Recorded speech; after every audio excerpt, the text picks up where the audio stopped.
very good morning to all my dear friends. I welcome you once again in part 8 of knowledge series on model GST law. Sir अभी तक हम लोगों ने 7 parts किए हैं जिसमें ओवरव्यू, सप्लाई का meaning, then registration process, time of supply of goods and services, change in effective rate of tax, valuation under section 15 और GST valuation determination of value of supply of goods and services rules 2016 इतना cover किया है. Now in this part I propose to cover place of supply of goods. See my dear friends, as we have discussed earlier in earlier parts also, that GST is going to be a destination based consumption tax. जहां final destination होगा उस state पे tax collection का rights होगा. So the place of supply is very important. I would say after the definition of supply and the meaning of time of supply of goods and services, if something is very important then it is place of supply. अगर आपको time of supply और place of supply GST में clear नहीं है then it is very difficult to digest GST and to understand and apply the same. So in this part we will be covering the place of supply of goods only. We will not cover place of supply of services. For that we will be covering in the later parts. So now let us begin. As while discussing the composition of the model GST law, we have discussed that there are 3 acts which are going to come: SGST Act, CGST Act and the IGST Act, and the same are proposed under model GST law. From section 1 to section 33 are there covered in the IGST Act. And the place of supply rules, whether in relation to goods or whether in relation to services, are prescribed under IGST Act 2016. Section 5 and section 6 are the 2 sections which are dealing with place of supply of goods and services. So we'll cover today section 5, which relates to place of supply of goods. The section is divided into 6 subsections. How many? Total 6 subsections are there. Subsection 1. Subsection 1 provides that the provision of this section shall apply to determine the place of supply of goods. So whatever has been provided under section 5, those provisions are pertaining to determination of place of supply of goods. This is subsection 1. Now the technical sections start from subsection 2 to subsection 6. Subsection 2 deals with how to determine the place of supply of goods. It provides that where the supply involves movement of goods, whether by the supplier or the recipient or by any other person, the place of supply of goods shall be the location of the goods at the time at which the goods or the movement of goods terminates for delivery to the recipient. Meaning thereby, जहां पे भी movement of goods involve हैं, तो चाहे वो supplier से हो या रेसिपिएंट से हो या किसी भी अदर पर्सन से हो, उन सिचुएशंस में place of supply will be the place where the movement of goods are getting terminated. यानी जहां पे उसका मूवमेंट खत्म हो रहा है वो जगह place of supply of goods कहलाएगी. So I am repeating once again, wherever the supply involves movement of goods, that is the goods are moving, in all those cases, whether it is by supplier or by recipient or by any other person, in all these 3 situations the place of supply of goods will be the location of the goods at the time of discontinuance or termination of movement of those goods, and that discontinuance or termination will be for delivery to the recipient. So I suppose it's very clear now. जहाँ पे भी movement involve है supply में goods की, वहाँ चाहे वो goods supplier के द्वारा हो या रेसिपिएंट के द्वारा हो या किसी भी व्यक्ति के द्वारा हो, जो place of supply of goods होगा वो होगा जिस जगह पे वो गुड्स का मूवमेंट खत्म हो रहा है, यानी टर्मिनेट हो रहा है, for the purpose of delivery to the recipient को डिलीवरी देने के लिए। तो सर अब ये मानता हूं मैं कि सब सेक्शन 2 जो है वो क्लियर हो गया होगा, एंड इन केस अभी भी अगर कोई डाउट है तो फर्दर हम जो है कुछ एग्जांपल्स के साथ शेयर करने वाले हैं, तो और क्लैरिटी आ जाएगी। तो now let us move towards the next sub section, that is sub section 2A. Subsection 2A deals with a situation wherein 3 persons are involved in a particular transaction. I am not discussing or I am not reading the provisions as it is, but I am just touching upon what the provision exactly provides for. It provides that whenever there are 3 persons involved in a particular transaction, then how we need to calculate the place of supply of goods. Let us take an example. Mr. A is the supplier who is supposed to supply the goods to Mr. B, and Mr. B, during the movement of the goods, he speaks to Mr. A and informs him that in spite of supplying the goods to him, let the goods be supplied to Mr. C. So in that case, 3 persons are involved. Mr. A, who was the supplier, Mr. B, who was the actual recipient, and Mr. C, who in reality has received the goods. So इस situation में हो सकता है mister B agent के रूप में काम कर रहे हो, या हो सकता है कि इंडिपेंडेंट रेसिपिएंट या परचेजर के रूप में काम कर रहे हो, लेकिन लॉ ये प्रोवाइड करता है irrespective of weather his status is that of an agent और otherwise, if during the movement of goods he has transferred those goods to Mr. C, either by way of transfer of documents of title of goods or by any other means, the place of supply of goods will be the place of B. Rather, it is principal place of business of Mr. B and not of Mr. C. तो साहब इस situation में A जो था वो supplier था, B buyer हुआ और C रेसिपिएंट हुआ। तो आपको इतना ध्यान रखना है कि जहां पे 3 लोग इन्वॉल्व हैं, वहां पे जो बायर है, जिसके पास एक्चुअली गुड्स डिलीवर नहीं हुए लेकिन वो बायर है, तो बायर का जो प्रिंसिपल प्लेस ऑफ बिजनेस होगा वो place of supply of goods होगा। We will further discuss this subsection in case there is any lack of clarity with few examples and slides. Just give me some time so that let us first complete all the 6 subsections, and then thereafter for each subsection we will discuss few examples. Okay, तो सब subsection 2A I believe it's clear now. एक बार brief में revise कर लेते हैं, otherwise हम example के साथ तो बाद में देखेंगे. 3 पर्सन इन्वॉल्व हैं. मूवमेंट के ड्यूरेशन में जो बायर है वो इंस्ट्रक्शंस देता है कि ये गुड्स किसी थर्ड पर्सन को ट्रांसफर कर दिए जाएं. तो अभी एक्चुअल रेसिपिएंट ऑफ गुड्स हो गया थर्ड पर्सन. तो इस सिचुएशन में जो ओरिजिनल बायर था उसी का principal place of business will be regarded as place of supply of goods. Simple provision है. Now let us move to subsection 3. Subsection 3 provides where the supply does not involve movement of goods. जो subsection 2 और subsection 2A हमने देखा उसके अंदर movement of goods था.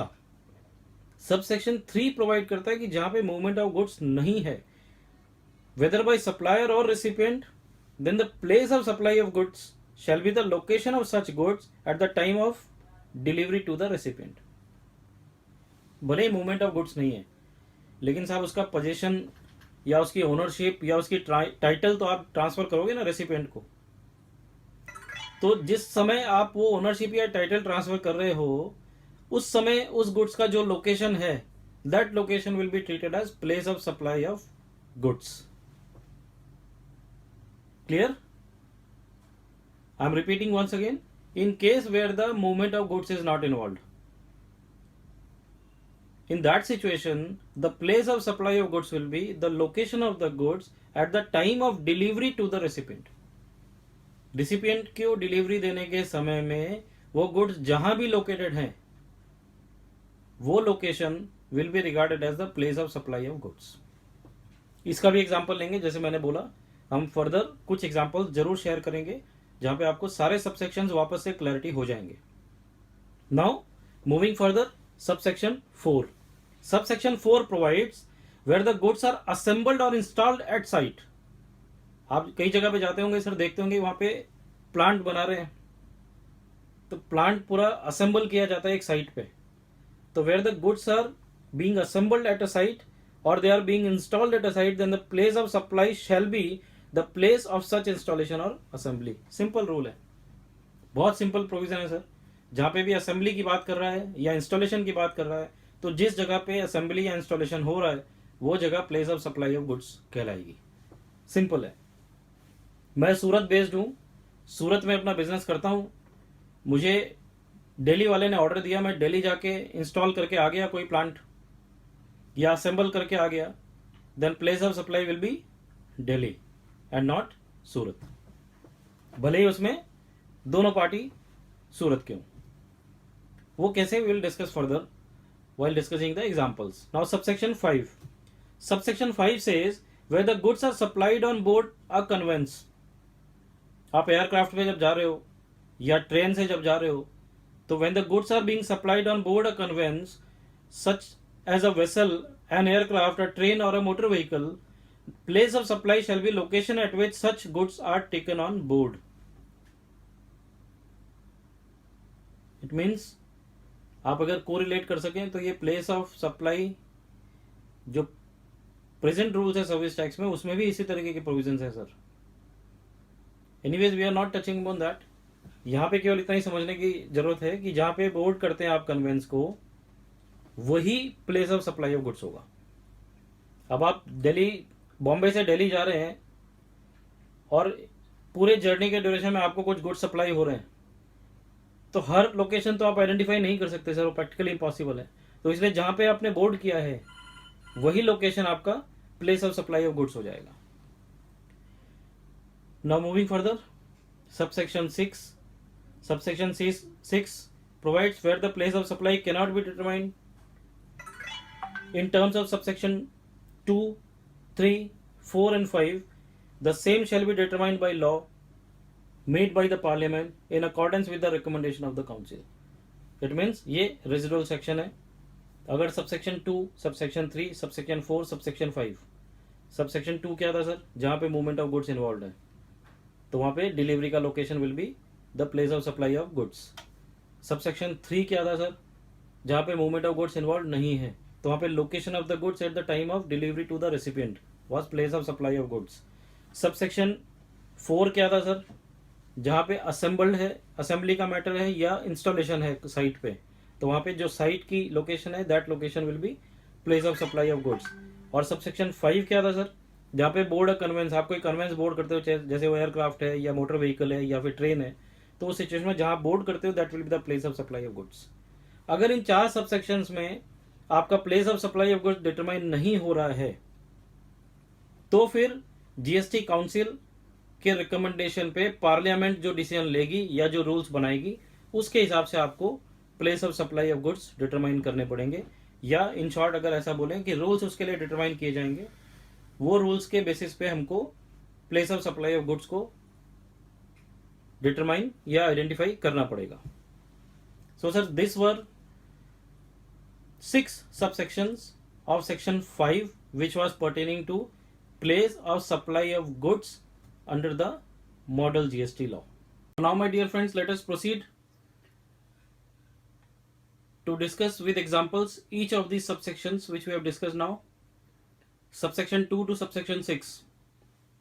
Now subsection 2, as we all know now, that it is related to movement of goods, wherein the involvement is there of movement of goods either by the supplier or recipient or any other person. Then the place of supply of goods will be the place where the goods are to be delivered to the recipient. That is, the goods journey is getting terminated, means movement of goods is getting terminated. That place will be the place of supply of goods. Now I request you to please look towards this screen and understand this with the example. Sir ये screen पे आप देख सकते हैं, यहाँ पे 4 columns हैं. पहला है particulars, location of supplier, termination of movement of delivery and then place of supply. तो पहला लोकेशन ऑफ सप्लायर है गुजरात और the termination of movement for delivery is Maharashtra. तो इन दोनों सिचुएशन में जैसे हमने समझा कि सबसेक्शन 2 ऐसा प्रोवाइड करता है, the place where the movement is getting terminated for delivery to the recipient is the place of supply of goods. तो ये प्लेस हो गई महाराष्ट्र, तो Maharashtra will be the place of supply. Now, in second situation, the location of supplier is Gujarat and the location where the termination of movement for delivery is there, it is again Gujarat. Then in this case, the place of supply of goods will be Gujarat. And in third situation, wherein the location of supplier is Maharashtra and the place where the movement of goods is getting terminated for delivery to the recipient is Gujarat. So in this situation, the Gujarat will be the place of supply of goods. Sir ये example था subsection 2 का और मैं उम्मीद करता हूं कि आप लोगों को अभी क्लैरिटी आई होगी. Now let us move to subsection 2A. Subsection 2A अगर आप लोगों को ध्यान है तो सबसेक्शन 2A क्या प्रोवाइड करता था सर, जहां पे 3 पर्सन इन्वॉल्व हैं, एक सप्लायर, एक बायर और एक एक्चुअल रेसिपिएंट. तो उस सिचुएशन में जो बायर होता है, चाहे वो एजेंट हो या कोई भी हो, तो उसका जो लोकेशन है प्रिंसिपल प्लेस ऑफ बिजनेस का, that location was place of supply of goods as per subsection 2A of section 5. So now let us see that through an example so as to get more clarity about the provision. तो sir ये screen पे आप example देख सकते हैं subsection 2A से pertaining. यहाँ पे 4 कॉलम्स आपको दिख रहे हैं. पहला है लोकेशन ऑफ सप्लायर, दूसरा है लोकेशन ऑफ बायर, तीसरा है place of delivery to recipient and place of supply determine किया गया है. पहला आप देख सकते हैं कि बैंगलोर से में सप्लायर है और बायर जो है वो चेन्नई में है एंड डिलीवरी जा रही है हैदराबाद में. लेकिन हमने सबसेक्शन 2A में क्या प्रोविजन पढ़ा है सर, कि जहां डिलीवरी जा रही है that is not the place of supply of goods, जहां बायर बैठा है that is place of supply of goods. आप रिमेंबर करें जो हमने एग्जांपल लिया था A, B और C का. A was the supplier, B was the purchaser and C was the actual recipient. तो वहां पे place of supply of goods क्या था सर, बी का. तो इसी सिचुएशन में अगर हम यहां देखें तो यहां पे बी कौन है, चेन्नई, बायर. तो Chennai will be the place of supply of goods, that is Tamil Nadu. Second में देखें, बैंगलोर से, बैंगलोर में ही रेसिपिएंट है लेकिन चेन्नई में बायर है. तो in this situation also Tamil Nadu, because buyer is located at Chennai. Third situation में बैंगलोर है, चेन्नई में बायर है और चेन्नई में ही रेसिपिएंट है, तो it means again Tamil Nadu. And fourth situation is Bangalore से सप्लायर है, बैंगलोर में ही बायर है and place of delivery is Hyderabad. तो in this situation where again same logic, buyer is at Bangalore, it means Karnataka. So Karnataka is the place of supply. So I believe now it is very clear to you that in case where the 3 persons are involved, one is supplier, the other one is recipient and the third one is purchaser, in that situation always the place of supply of goods will be the place of business of the buyer. I am repeating, the place of business of buyer.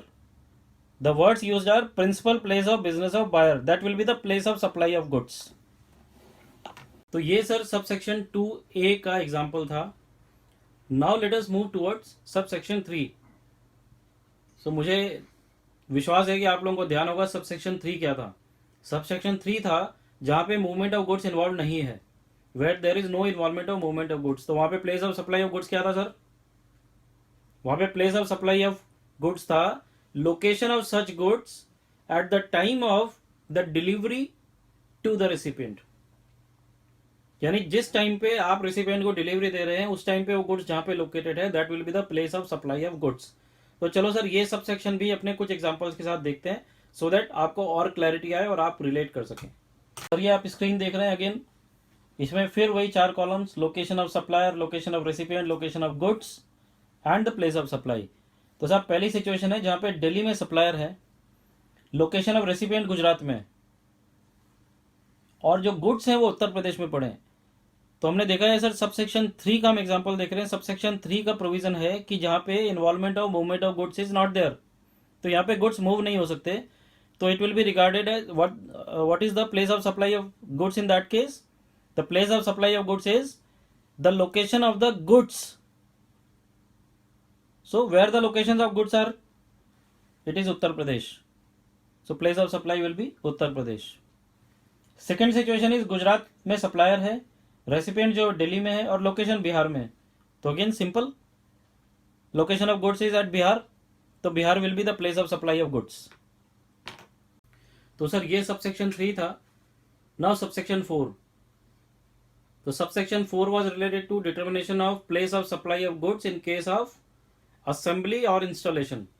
तो वहां पे place of supply of goods क्या था, जो site जहां पे assembly या installation हो रहा है वो location will be the place of supply of goods. तो इसको भी एक एग्जांपल से समझने की कोशिश करते हैं। सर अगेन वही स्क्रीन, वही 5 columns, particulars, location of supplier, location of recipient, site of assembly और installation and place of supply. पहला मध्य प्रदेश से सप्लायर का लोकेशन है, छत्तीसगढ़ में रेसिपिएंट का लोकेशन है, लेकिन साइट जो है वो तमिलनाडु में। तो सिंपल है, प्रोविजन ये बोलता है कि जहां पे साइट होगी वो site place of supply of goods होगा, तो Tamil Nadu will be the place of supply of goods. Same next में मध्य प्रदेश से मध्य प्रदेश, दोनों सप्लायर और रेसिपिएंट मध्य प्रदेश में है, लेकिन तमिलनाडु में साइट है, तो लोकेशन विल बी तमिलनाडु, तो Tamil Nadu will be place of supply of goods. Madhya Pradesh से Madhya Pradesh again, then in that case site भी जो है वो मध्य प्रदेश में है, तो again it will be Madhya Pradesh only. तो फिर क्या होगा, place of supply of goods will be Madhya Pradesh because the site is at Madhya Pradesh. Next is Madhya Pradesh to Tamil Nadu, Madhya Pradesh में सप्लायर है, रेसिपिएंट जो है वो तमिलनाडु में है और साइट भी तमिलनाडु में, तो it will be Tamil Nadu. And next is Madhya Pradesh में सप्लायर, रेसिपिएंट जो है वो तमिलनाडु में है और मध्य प्रदेश में साइट है, तो again the location of site it will be Madhya Pradesh. So this is the example of subsection 4, जहां पे असेंबली और इंस्टॉलेशन साइट पे होता है और मूवमेंट ऑफ गुड्स नहीं होता, तो उस सिचुएशन में जो साइट का लोकेशन है that will be taken as the place of supply of goods. तो सर अभी तक हमने सबसेक्शन 2, सबसेक्शन 2A, सबसेक्शन 3 और सबसेक्शन 4 एग्जांपल्स के साथ समझे। Now subsection 5। Subsection 5 as you might remember relates to determination of place of supply of goods in case where you are boarding a conveyance either by way of aircraft or motor vehicle or train or by any other means and the goods are supplied to you। तो वो situation में sir simple है, उसमें कोई example की जरूरत नहीं है। आप दिल्ली से हैदराबाद जा रहे हैं, तो उस सिचुएशन में place of supply of goods will B, आपको बीच बीच में मिलता रहेगा कुछ कुछ गुड्स, लेकिन place of supply in this case will be as per the provisions of subsection 5 it will be Delhi.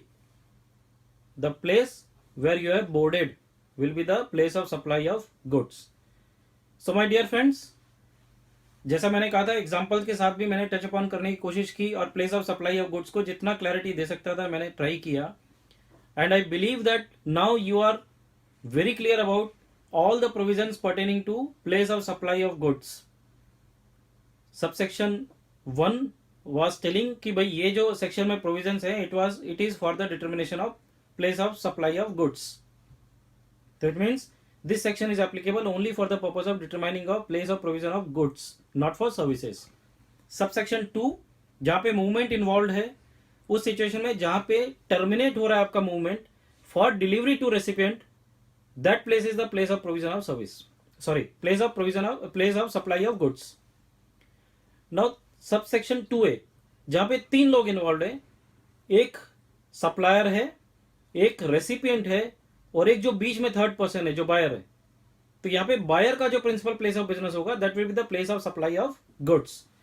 And subsection 4 जहां पे असेंबली या इंस्टॉलेशन एट साइट है, तो वो सिचुएशन में जो भी साइट का लोकेशन है that location will be the place of supply of goods. I am sorry, I have left out with subsection 3।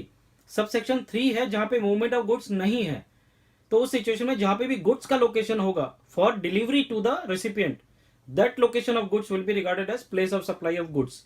Now subsection 5. Subsection 5 provides about what? Subsection 5 provides about the determination of place of supply of goods in case you are boarding a conveyance. तो वहां पे जहां से आप board कर रहे हैं, that location will be the place of supply of goods.